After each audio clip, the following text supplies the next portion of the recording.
2 Chronicles chapter 13. Ang gera sa pagitan ni Abijah at Jeroboam. Noong 18th year ng paghahari ni Jeroboam sa Israel, naging hari ng Juda si Abijah. 3 taon siyang naghari sa Jerusalem. Ang nanay niya ay si Mikaya na anak ni Uriel na taga-Gibeah. Nagkagera sa pagitan ni Abijah at Jeroboam. Bumuo si Abijah ng 400,000 ng mga sundalo at tinapatan naman yon ni Jeroboam ng 800,000 ng mga sundalo niya. Pumwesto ang hukbo ni Abijah sa Mount Zemaraim na nasa mabundok na bayan ng Ephraim. Sabi niya, "Makinig ka, Jeroboam, at kayong mga Israelites. Hindi niyo ba alam na may kasunduan na hindi pwedeng masira sa pagitan ni Lord, ang Diyos ng Israel, at ni King David, na ang mga magiging hari ng buong Israel ay forever na magmumula sa pamilya ni King David?" Pero nagrebelde kay Solomon itong si Jeroboam na anak ni Nebat. Isa siya sa mga officers ni Solomon na anak ni King David. Nagsama pa siya ng mga walang kwentang tao para labanan ang anak ni Solomon na si Rehoboam, na noon ay napakabata pa at walang kalaban-laban. Ngayon, dahil lang sa marami kayong mga sundalo at dahil nasa inyo ang 2 gintong batang baka na pinagawa ni Jeroboam bilang Diyos-Diyosan nyo, akala nyo matatalo nyo na ang kaharian ni Lord na ipinagkatiwala sa pamilya ni King David? Pinalayas nyo ang mga priest ni Lord, ang mga descendants ni Aaron at ang mga Levites. Tapos, pumili kayo ng sarili nyo mga priest gaya ng ginagawa ng ibang mga bansa. Kahit sino na lang ang ginawa nyong priest ng mga Diyos-Diyosan nyo, basta lumapit sa inyo na may dalang batang toro o kaya 7 lalaking tupa. Pero kami, si Lord pa rin ang Diyos namin at hindi namin siya tinalikuran.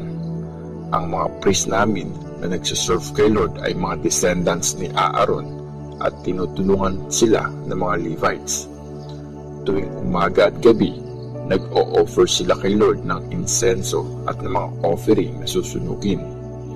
Nag-o-offer din sila ng mga tinapay sa ibabaw ng table na nalinis ayon sa ritual.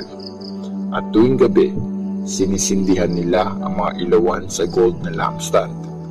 Sinusunod namin ang mga utos ni Lord na aming Diyos. Pero kayo, tinalikuran nyo na siya. Ang Diyos ang leader namin. Ready na ang mga kasama naming priest na patunugin ang mga trumpets bilang signal ng paglaban namin sa inyo. Mga taga-Israel, huwag nyo nang kalabanin si Lord na Diyos ng mga ancestors nyo, kasi hindi kayo mananalo. Samantala, nagpadala naman si Jeroboam ng mga sundalo para i-ambush ang army ng Juda mula sa likuran, habang nakaabang naman sa may harapan ang iba. Nakita ng army ng Juda na napaligiran na sila ng kalaban. Nagpray sila kay Lord at pinatunog ng mga priests ang mga trumpets. Tapos, sumigaw ng sobrang lakas ang mga sundalo ng Juda. Sa pangunguna ni Abijah, nilusob nila ang mga taga-Israel at tinalo ng Diyos si Jeroboam at ang army ng Israel. Nagsitakas ang mga taga-Israel at tinalo sila ng mga taga-Juda sa tulong ng Diyos. Sobrang dami ng napatay ni Abijah at ng mga sundalo niya. Halos 500,000 na sundalo ng Israel. Nanalo nga ang mga taga-Juda laban sa mga taga-Israel kasi nagtiwala sila kay Lord, ang Diyos ng mga ancestors nila. Hinabol ni Abijah si Jeroboam at sinakop niya ang mga city ng Bethel, Jeshanah, Ephron, at ang mga bayan sa mga city na ito. Hindi na nabawi ni Jeroboam ang kapangyarihan niya sa buong panahon ng paghahari ni Abijah.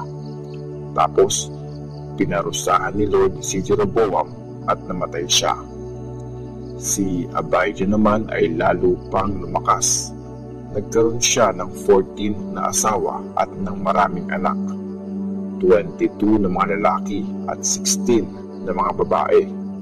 Ang iba pang mga ginawa at sinabi ni Abijah ay nakasulat sa history ni Prophet Iddo. 2 Chronicles chapter 14. Si King Asa ng Juda.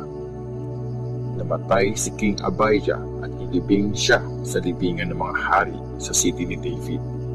Si Asa na anak niya ang pumalit bilang hari at naging peaceful ang lupain sa loob ng 10 taon. Mabuti at tama ang mga ginagawa ni Asa, kaya natuwa sa kanya si Lord na Diyos niya. Inalis niya ang mga altar ng mga foreigner at sinira ang mga lugar kung saan wino-worship ang mga Diyos-Diyosan. Sinira din niya ang mga wino-worship na haligi at ang mga ribulto ng Diyosang si Asherah. Inutos niya sa mga taga-Juda na gawin ang kalooban ni Lord na Diyos ng mga ancestors nila at sundin ang mga batas at utos ni Lord. Pinatanggal din niya sa mga city ng Juda ang mga lugar kung saan wino-worship ang mga Diyos-Diyosan, pati na ang mga altar ng insenso. At naging peaceful ang kaharian sa kanyang pamumuno. Nagpatayo siya ng mga city na may matitibay na depensa sa buong Juda. Habang siya ang hari, hindi sila nakaranas ng gera kasi binigyan siya ng kapayapaan ni Lord. Sinabi ni Asa sa mga taga-Juda, magtayo tayo ng mga pader na may mga tore at matibay na gate para patibayin ang mga depensa ng mga city. Sa atin ang lupain na ito kasi sinunod natin si Lord na ating Diyos. Ginawa niyang peaceful ang lupain natin. Ginawa nga nila ito at naging maunlad sila. Si Asa ay merong 300,000 na mga sundalo mula sa Juda na armado ng mga shield at mga sibat. Tapos, meron siyang 280,000 na mga sundalo mula sa Benjamin na may mga shield at mga pana. Lahat sila matatapang at magagaling na sundalo. Natalo ang mga taga-Ethiopia. Isang araw, nilusog ni Zerah na taga-Ethiopia ang Juda. Kasama niya ang 1 million na mga sundalo at 300 na mga chariot at nagmarcha sila hanggang sa Maresha. Hinarap sila doon ni Asa at pumwesto sila sa may Zephatah Valley. Nagpray si Asa kay Lord na Diyos niya. Sabi niya, O Lord, ikaw lang po ang Diyos na makakatulong sa isang mahinang army na matalo ang isang malakas na army. Tulungan po kami ngayon, O Lord, kasi sa iyo lang po kami umaasa. Sa ngalan mo, hinaharap namin ngayon ang napakaraming kalaban. O Lord, ikaw po ang aming Diyos. Huwag mo pong pabayaan na talunin ka ng tao. Tinalo nga ni Lord ang mga taga-Ethiopia nung lubusin sila ni Asa at ng mga sundalo niya. At nagsitakas ang mga taga-Ethiopia. Hinabol sila ni Asa at ng army niya hanggang sa Gerar. Maraming namatay sa mga taga-Ethiopia hanggang sa wala nang natira para lumaban kasi tinalo sila ni Lord. Maraming nasamsam ang mga sundalo ng Juda mula sa kanila.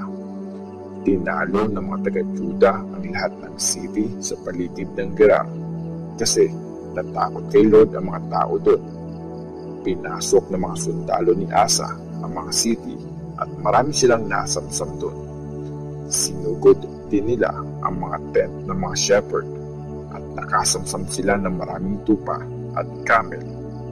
Pagkatapos noon, bumalik na sila sa Jerusalem. 2 Chronicles chapter 15. Ang magandang ginawa ni Asa. Pagkatapos nito, bumaba ang Espiritu ng Diyos kay Azariah na anak ni Oded. Pumunta si Azariah kay King Asa at sinabi niya, makinig ka sa akin, o King Asa, at kayong mga taga-Juda at taga-Benjamin, kasama niyo si Lord hanggat sumusunod kayo sa Kanya. Kung hahanapin niyo siya, mahahanap niyo siya. Pero kung itatakwil niyo siya, itatakwil niya din kayo. Matagal nang di wino-worship ng Israel ang tunay na Diyos. Matagal na ding walang priest na nagtuturo sa kanila at hindi nila sinusunod ang utos ng Diyos. Pero nang magipit sila, lumapit sila kay Lord, ang Diyos ng Israel. Hinanap nila ang Diyos at nahanap nila siya. Hindi safe na maglakbay ang kahit sino noong mga time na yon kasi sobrang gulo sa lahat ng lugar. Naglalaban-laban ang bawat isa. Bansa laban sa bansa. City laban sa city. Dahil binigyan sila ng Diyos ng lahat ng klase ng kaguluhan. Pero magpakatatag kayo. Huwag kayong panghinaan ng loob kasi tatanggap kayo ng reward dahil sa mga ginagawa nyo. Nung narinig ni Asa ang prophecy ni Azariah na anak ni Oded, lumakas ang loob niya. Pinawasak niya lahat ng mga nakakadiring Diyos-Diyosan sa buong Juda at Benjamin at sa lahat ng bayan na nasakop niya sa mabundok na bayan ng Ephraim. Pinaayos din niya ang altar ni Lord na nakatayo sa harap ng courtyard ng temple. Kinather niya lahat ng tao sa Juda at Benjamin at lahat ng dayuhan na galing sa Ephraim, Manase at Simeon na nakatira kasama nila. Maraming taga-Israel ang sumama kay Asa kasi nakita nila na kasama niya si Lord na kaniyang Diyos. Nagsama-sama sila sa Jerusalem noong pangatlong buwan ng 5th year ng paghahari ni Asa.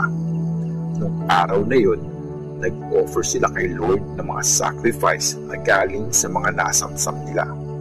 700 na toro at 7,000 na tupa. Nag-promise sila na mag-worship sila ng buong puso at buong kaluluwa kay Lord, ang Diyos ng mga ancestors nila. Papatayin ang sinuman na hindi mag-worship kay Lord, ang Diyos ng Israel, kahit pabata o matanda, babae o lalaki. Nag-promise sila sa harap ni Lord kasabay ng malakas na sigawan at tunog ng mga trumpets. Dahil dito, natuwa ang lahat kasi buong puso sila nag-promise at nag-worship kay Lord. Tinanggap sila ni Lord at binigyan ng peace ang buong lupain. Tinanggal ni King Asa sa pagiging inang reyna ang lola niyang si Maaka kasi gumawa ito ng malaswang ribulto ng Diyos-Diyosang si Asherah. Winasak at sinunog ni Asa ang ribulto sa Kidron Valley. Hindi nga lang sinira ni Asa lahat ng mga lugar sa Israel kung saan wino-worship ang mga Diyos-Diyosan, pero naging tapat siya kay Lord sa buong buhay niya. Nilagay niya sa temple lahat ng bagay na dinedicate ng tatay niyang si Abijah sa Diyos, pati na lahat ng mga gold at silver na bagay na dinedicate nito. Hindi nagkaroon ng giyera sa Juda hanggang sa 35th year ng paghahari ni Asa.